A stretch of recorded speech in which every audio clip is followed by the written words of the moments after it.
Conner Harrell. The Conner Harrell portion of the season for USC started with a win. Yesterday, I called it uneven. I think that's a fair description for Conner Harrell. Making his first ever regular season start? First ever regular season start. There's also a weird part of he rode the emotional roller coaster. Coming into the season, he was probably hoping to be the week 1 starter. Last year, when he started the bowl game, that felt like exactly what he wanted, right? He knew when he committed to UNC, he was going to sit behind Drake May until whenever Drake May left. Then once Drake May left, he moved into the bowl game. That all felt natural. There was nowhere along the way for him to be questioning himself, questioning his relationship with the coaches, or getting mad. Then they bring in Max Johnson. Max Johnson starts week 1. At the end of a competition, there probably was some disappointment, maybe some anger, and then Max Johnson gets hurt. Conner Harrell's back in. It's a roller coaster. So the uneven, I'm not saying was unwarranted, but watching the game, it looked uneven. And that seems to be the evaluation from internal of that program as well. Here's Mack Brown talking about the need for consistency with Conner Harrell. Conner can throw the ball. He got to get more consistent, but he's got a great deep ball.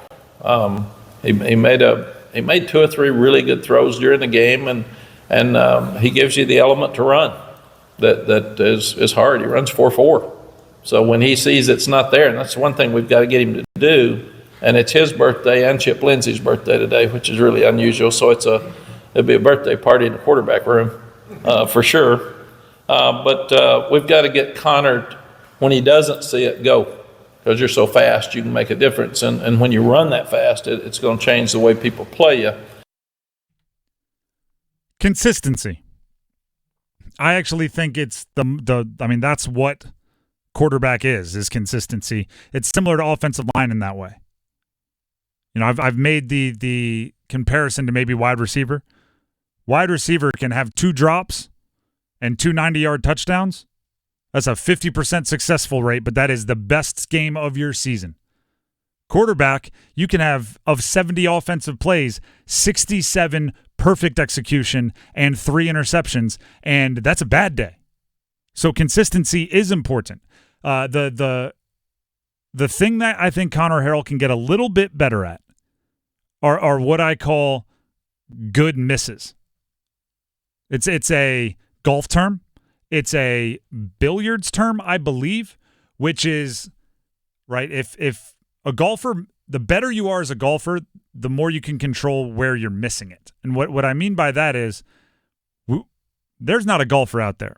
Weekend hack, scratch golfer, your buddy down the street, the person that plays the par 3, like there's not a golfer out there that our best shot, right, the one you hit once a round that keeps you coming back, isn't going to find the green. But a PGA Tour golfer will mishit it, and it'll go to the left part of the green, right? And they just are able to control their misses. That's not a good swing.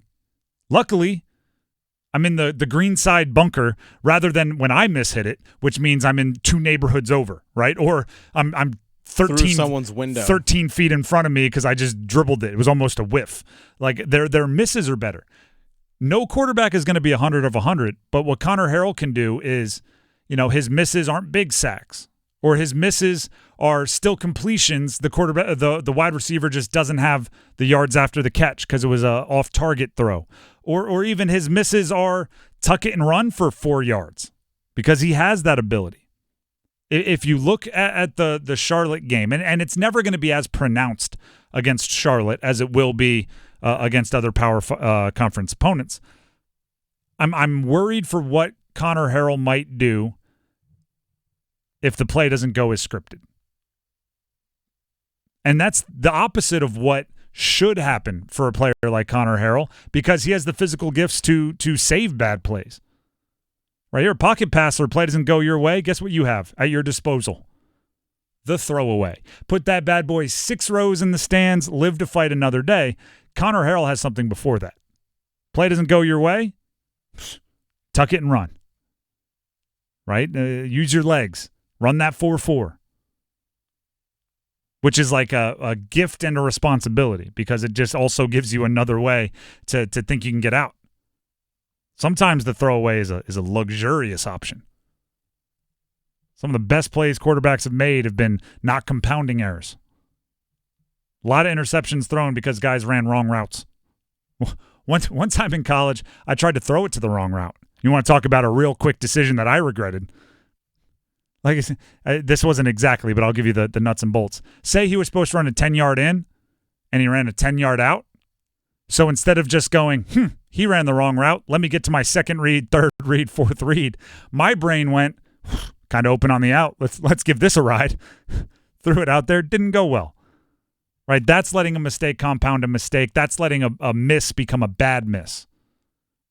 Probably should have just thrown it 6 rows in the stands. Said, sorry, coach, he ran the wrong route. Got me all rattled. Coach would have said, that's fine. Let's punt. Let's get to the next play. Every drive ends in a kick. Field goal, PAT, or punt.